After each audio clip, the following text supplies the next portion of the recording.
Thank you very much for that. Let's move on then to Ciarán Cuffe, here from the European Parliament. He's a Green MEP, has been since 2019. Irish, originally an architect and urban planner, so very familiar with buildings. And then stand in the Parliament, so you work on across transport and energy issues, and building and housing, I guess inevitably one part of that. We've heard from a bunch of stakeholders now, also from the European Commission. If this were to make it into a legislative proposal, the Parliament's role would obviously be further down the line. But I think it would be interesting to hear from you your views and a sense of whether Parliament, obviously you can't speak on behalf of every MEP, but a sense of whether EU lawmakers would be open to an idea like this, whether you see value in it. And the idea of how it might be brought into Fit for 55 to really have an impact. You're still muted, I think.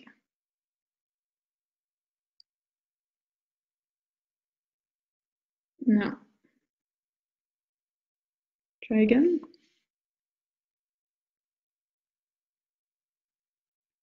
I can't hear you. Can the others? No, I don't think so.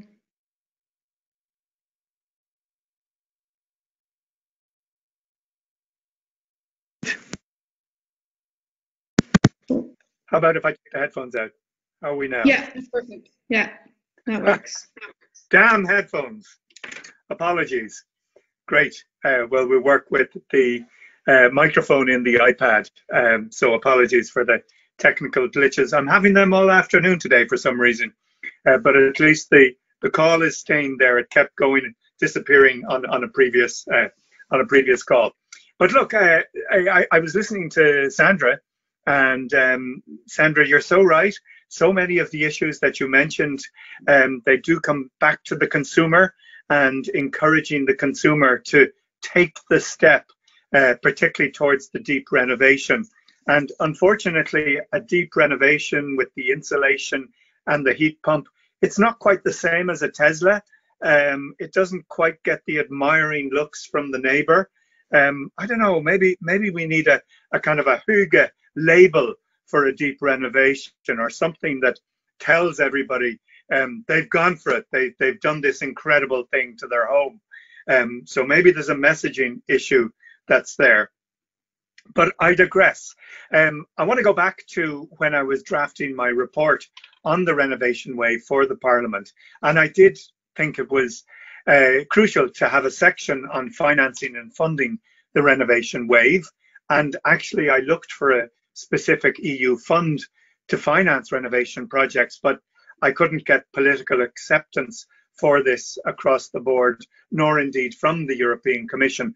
I think there was a worry that it would increase the amount of red tape that comes with EU financing. But clearly, there is a need to find innovative solutions to financing renovations, and I'm encouraged to see a move towards this coming from the private sector. And there's many best practices when it comes to improving access to bank finance for renovation projects. This includes fair market loans, loan guarantees, long payback periods, collateral waivers, and grace periods in case of payment failure. But over 90% of the respondents to the European Commission's public consultation on the renovation wave said that the lack of private financing was the biggest barrier to renovations. And it's important to note, and Sandra said this, the vast majority of individuals use their own capital to fund building renovations, which means until they have sufficient capital, they won't be able to renovate their homes. So incentivizing the private sector to help finance energy efficient projects would get the ball rolling in this area. When I looked around Europe, we saw some good examples at a local level in Lithuania and in the Czech Republic. And I think if we can get commercial banks interested in working on this level, it would do a tremendous amount of good. At the moment, there's a low or a slow rate of return on energy efficiency programs. And I think that's one of the reasons why banks are slow to invest. But there is this issue of certainty. A deep renovation, it's very clear what the returns will be. And I think lending institutions want certainty, and if that can be there, then maybe it helps increase the rollout.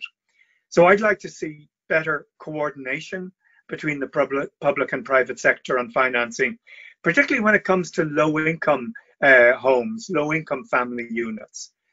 So the blended funding for one-stop shops is important.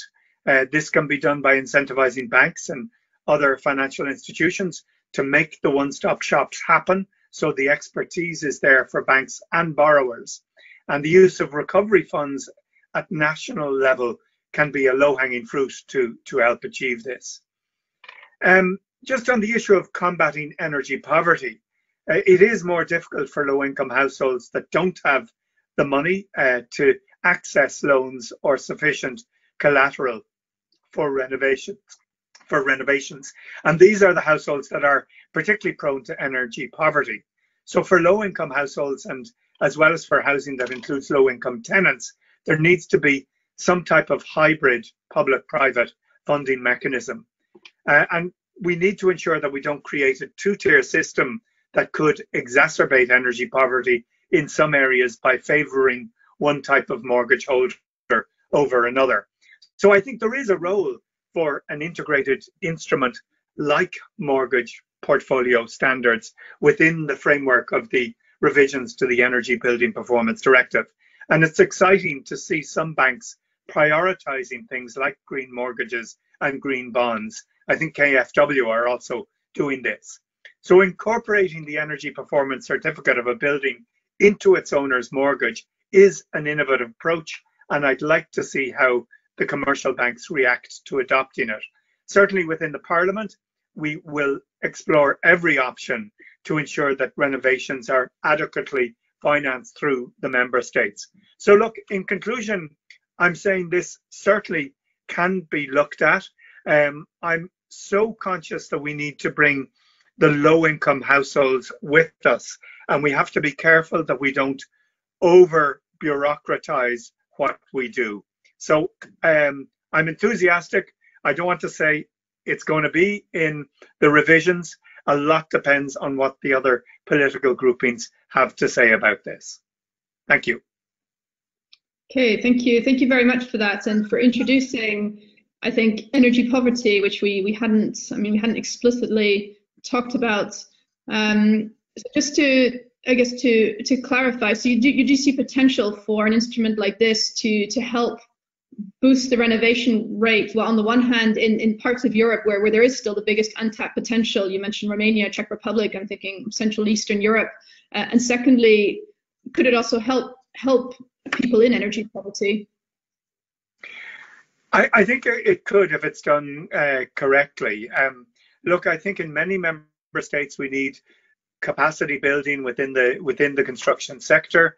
We need new skills, but we also need communications and the financial instruments. So it's not just provide the financial product and people will magically flock to it. I think there are many kind of roadblocks or stumbling points or bottlenecks that we need to overcome. But putting in place a clear financial instrument, I think, is part of a suite of measures that we need. Okay.